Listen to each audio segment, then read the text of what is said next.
Hello student, I am Sonam. Welcome back to my YouTube channel Apna Vidyalaya. आज के इस video में हम आप सभी को बताएंगे क्लास 10 हिंदी का बिल्कुल वायरल महत्वपूर्ण बहुविकल्पी प्रश्न। यहाँ पे हम आप सभी को 20 very most important objective question बताएंगे जो कि आप सभी के 2024 बोर्ड एग्जाम में 100% गारंटी बिल्कुल पक्का आएगा। ठीक है, कंफर्म हो गया है बिल्कुल कि यही आप सभी के 2024 बोर्ड एग्जाम में आएंगे। आप सभी का यानी जो 22 फरवरी का, ठीक है, यानी जो आप सभी के हिंदी का पेपर है 22 फरवरी को, यानी हिंदी के पेपर में सभी यही क्वेश्चन बिल्कुल आएंगे। ठीक है, और आप सभी का 20 नंबर का जो ऑब्जेक्टिव क्वेश्चन है, ठीक है, वो आप सभी का 20 नंबर मात्र इस वीडियो को देखने के बाद ही क्लियर हो जाता है, बिल्कुल पक्का हो जाता है, हो जाएगा आप सभी के 2024 बोर्ड एग्जाम में। तो यहाँ पे देखिए सबसे पहला क्वेश्चन क्या है जो वेरी इंपॉर्टेंट क्वेश्चन है। ठीक है, और ऐसे ही क्वेश्चन आप सभी के 2024 बोर्ड के पेपर में आते हैं। कुर्टज निबंध के लेखक हैं। ठीक है, यहाँ पे 4 ऑप्शन है, डॉक्टर हजारी प्रसाद द्विवेदी, यशपाल अज्ञे, जिनका पूरा नाम सच्चिदानंद हीरानंद वात्स्यायन अज्ञे जी है। ठीक है, डी ऑप्शन है डॉक्टर नागेंद्र। तो यहाँ पे कुर्टज जो है, ठीक है, ये निबंध विधा की रचना है और ये डॉक्टर हजारी प्रसाद द्विवेदी का है। ऑप्शन यहाँ पे ए राइट है।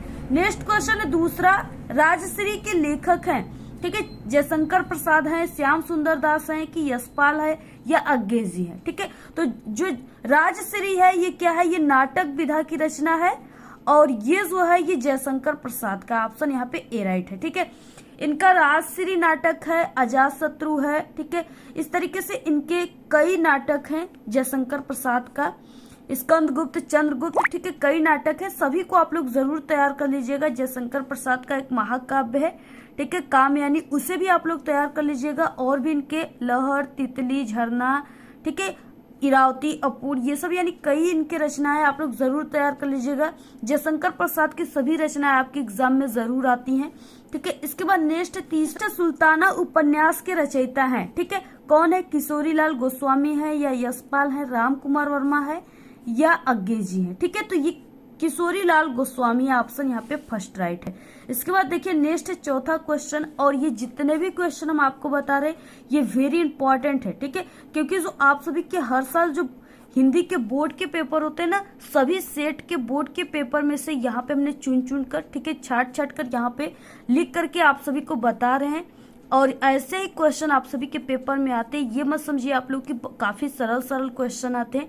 ठीक है, कोई सेट हिंदी का ऐसा हो जाता है जिसमें से आप सभी को यानी एक भी क्वेश्चन का आप लोग सभी क्वेश्चन को पढ़े रहोगे, लेकिन कुछ ऐसे क्वेश्चन आ जाएंगे जिसका आंसर आप सभी को नहीं पता रहेगा। ठीक है, और देखिए ये उसी टाइप का पेपर में क्वेश्चन आया हुआ था जो हर साल यानी कि इसके बाद 2023-22, ठीक है, इसके बाद जो बोर्ड के पेपर हुए थे उसके कई सेट के ये सभी क्वेश्चन है। यानी एक तरह से समझिए कि ये अनसॉल्व्ड पेपर की तरह, ठीक है, प्रीवियस ईयर्स पेपर की तरह। तो यहाँ पे किशोरीलाल गोस्वामी है। नेक्स्ट है मतवाला पत्रिका के संपादक थे। ठीक है, कौन था, निराला, महादेवी वर्मा, अज्ञे या जैनेन्द्र कुमार। देखिए यहाँ पे है निराला, ठीक है, जिनका पूरा नाम सूर्यकांत त्रिपाठी निराला है। इसके बाद नेक्स्ट है यहाँ 5वां क्वेश्चन, उपन्यास सम्राट माने जाते हैं, यानी उपन्यास के सम्राट कौन माना जाता है। पहला है प्रेमचंद, जिनका पूरा नाम मुंशी प्रेमचंद है। ठीक है, इसके बाद जयशंकर प्रसाद, अज्ञे जी और श्याम सुंदर दास। तो यहाँ पे उपन्यास सम्राट जो है ये प्रेमचंद्र को कहा जाता है, यानी मुंशी प्रेमचंद्र का, और इनका गोदान जो है इनका प्रमुख उपन्यास है। ठीक है, इसके बाद नेक्स्ट है यहाँ पे 6वां क्वेश्चन, प्रयोगवादी कवि है, अज्ञे जी, निराला, बिहारी लाल या महादेवी वर्मा। ठीक है, यहाँ पे क्या पूछा है, प्रयोगवादी कवि। तो प्रयोगवादी कवि जो है वो सच्चिदानंद हीरानंद वात्स्यायन अज्ञे जी। ऑप्शन यहाँ पे फर्स्ट राइट है। इसके बाद देखिए नेक्स्ट क्वेश्चन है 7वां, और ऐसे ही, ठीक है, 20 ऑब्जेक्टिव क्वेश्चन, 40 ऑब्जेक्टिव क्वेश्चन हमारे चैनल पे क्लास 10th के ऑल सब्जेक्ट का, ठीक है, डेली आएंगे और आते भी हैं। तो आप लोग देखिए चैनल को सब्सक्राइब कर लीजिए, क्योंकि 20 ऑब्जेक्टिव क्वेश्चन आपके पेपर में जो आते हैं, ठीक है, वो बिल्कुल सरल नहीं रहते, बहुत ही कठिन होते हैं और बिल्कुल, ठीक है, कई सालों के पेपर से आते हैं और आप सभी की किताबों से आते हैं। ठीक है, जो कि हम आप सभी को जितने भी वायरल क्वेश्चन है जो हर साल आपके एग्जाम में आते हैं, सभी को हम आपको 20 ऑब्जेक्टिव क्वेश्चन, 40 ऑब्जेक्टिव क्वेश्चन की डेली वीडियो हमारे चैनल पे आ रही है। अगर आप लोग पूरी तैयारी कर लेते हो तो आप सभी की 20 ऑब्जेक्टिव क्वेश्चन में से क्लास 10th का ऐसा कोई सब्जेक्ट नहीं है ठीक है, जिसमें से आपके 20 ऑब्जेक्टिव क्वेश्चन में से आपका एक भी गलत हो पाएगा, सभी आपका सही हो जाएगा और आप लोग का हर एक सब्जेक्ट में 20 नंबर जो है ऑब्जेक्टिव का बिल्कुल पक्का हो गया। ठीक है, इसके बाद नेक्स्ट है यहाँ पे देखिए, इति वित्तात्मकता किस युग की प्रधान प्रवृत्ति है। ठीक है, तो किस युग की है, तो यहाँ पे ये जो है भारतेंदु युग की है, द्विवेदी युग की, या छायावादी युग की, या प्रयोगवादी, तो ये द्विवेदी युग की है।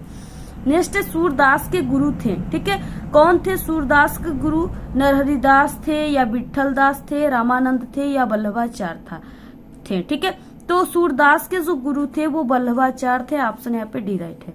रीतिकाल का अन्य नाम क्या है, यानी श्रृंगार काल है, वीर काल है, या जय काल है, या चारण काल है। ठीक है, तो रीतिकाल का जो अन्य नाम है वो श्रृंगार काल है। रीतिकाल को श्रृंगार काल भी कहा जाता है। तो यहाँ पे 10वां क्वेश्चन, आप सभी का इस 20 ऑब्जेक्टिव क्वेश्चन में से कितने ऑब्जेक्टिव क्वेश्चन सही हुए हैं।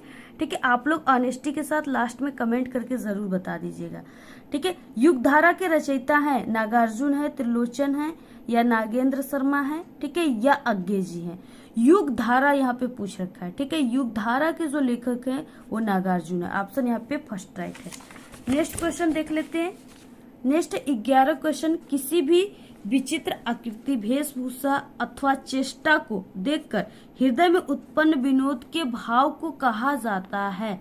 ठीक है, क्या कहा जाता है, तो देखिए अगर आप लोग विचित्र आकृति के, ठीक है, वेशभूषा देखते हो तो आप सभी को क्या आता है, हंसी आ जाती है कि ये किस तरह से विचित्र वेशभूषा है, बिल्कुल आपको हंसी आ जाती है। ठीक है, मजा आ जाता है, तो उसमें क्या हो जाएगा, यानी जिसमें आप लोग मुस्कुरा उठते हो। ठीक है, तो ये हास्य रस हो जाएगा। ठीक है, ऑप्शन यहाँ पे बी राइट है। नेक्स्ट है 12 क्वेश्चन, उपमा अलंकार का उदाहरण है। अब देखिए सभी के एग्जाम में, ठीक है, आप सभी को पता है कि क्लास 10th में जो रस छंद अलंकार पहले आते थे, जिसका परिभाषा उदाहरण लिखना था, अब वो जो चीजें है वो ऑब्जेक्टिव के रूप में कर दिया गया है। ठीक है, सबसे पहले आप सभी को जानना होगा कि ये जो उपमा अलंकार है इसमें क्या होता है। ठीक है, इसका परिभाषा क्या होता है, तो जहाँ उपमेय में उपमान का तुलना, ठीक है, व्यक्त किया जाए वहां पे उपमा अलंकार होता है, यानी इसमें तुलना व्यक्त किया जाता है। ठीक है, तो यहाँ पे इसमें कौन सा ऐसा उदाहरण जिसमें तुलना व्यक्त किया जा रहा है, भूतल तवा सा जल रहा है। ठीक है, तो यहाँ पे क्या है, यहाँ पे ये इसमें इस उदाहरण में तुलना व्यक्त किया गया है, तो यहाँ पे उपमा अलंकार हो गया। नेक्स्ट है यहाँ पे सोठा के प्रथम चरण में कितनी मात्राएं होती हैं, तो सोठा के प्रथम चरण में जो होती हैं वो 11 मात्राएं होती है। कितनी 11। ठीक है, ऑप्शन बी राइट है। नेक्स्ट है यहाँ पे निर्भिमान में प्रयुक्त उपसर्ग है, तो यहाँ पे देखिए उपसर्ग का मतलब ये जो शब्द है इसके आगे लगने वाला वर्ड, तो आगे इसके क्या लगा हुआ है, निर लगा हुआ है। ठीक है, तो यहाँ पे क्या हो जाएगा, उपसर्ग हो जाएगा यहाँ पे निर। 20 क्वेश्चन, परिश्रमी एकता अपना काम समय से पूरा कर लेती है। ठीक है, रेखांकित पद का परिचय है। अब देखिए वो परिश्रमी एकता है, ठीक है, अपना काम क्या कर लेती है, समय से पूरा कर लेती है, यानी उसके अंदर ये गुण है। ठीक है, तो ये गुणवाचक विश्लेषण है, और बाकी यहाँ पे विशेष जो है एकता को दिया गया है, और एकता जो है गर्ल्स है तो ये स्त्रीलिंग हो जाएगा और बहुवचन। ठीक है, ऑप्शन यहाँ पे डी राइट है। तो इस तरह से ये 20 ऑब्जेक्टिव क्वेश्चन है, आप लोग इसको तैयार कर लीजिएगा, वेरी इंपॉर्टेंट है। और ऐसे ही आप सभी के हिंदी के पेपर में ऑब्जेक्टिव क्वेश्चन आएगा, बिल्कुल ऐसा ही आएगा। ठीक है, आप लोग सभी को तैयार कर लीजिए, और इसी तरह डेली आप सभी को ऑब्जेक्टिव क्वेश्चन क्लास 10th के आज सब्जेक्ट के हमारे चैनल पे मिलते हैं। क्लास 10th के आज सब्जेक्ट की स्टडी हमारे चैनल पे कराई जाती है। आप सभी लोग तुरंत चैनल को सब्सक्राइब कर लीजिए, और इस वीडियो को आप लोग अपने सभी दोस्तों में जरूर शेयर कीजिए। और अगर आप सभी को इसका PDF चाहिए तो हमारे टेलीग्राम चैनल को ज्वाइन कीजिए, उसका लिंक आपको इस वीडियो के डिस्क्रिप्शन में मिल जाएगा। और अपनी अच्छी प्यारी कमेंट करना आप लोग बिल्कुल मत भूलिए। इस वीडियो में सिर्फ इतना ही। आपको ये वीडियो कैसा लगा, अगर वीडियो पसंद आए तो एक बड़ा सा लाइक कर दे, चैनल पे नए तो सब्सक्राइब करके बेल आइकन को जरूर प्रेस कर दे। Thanks, all the very best, bye bye.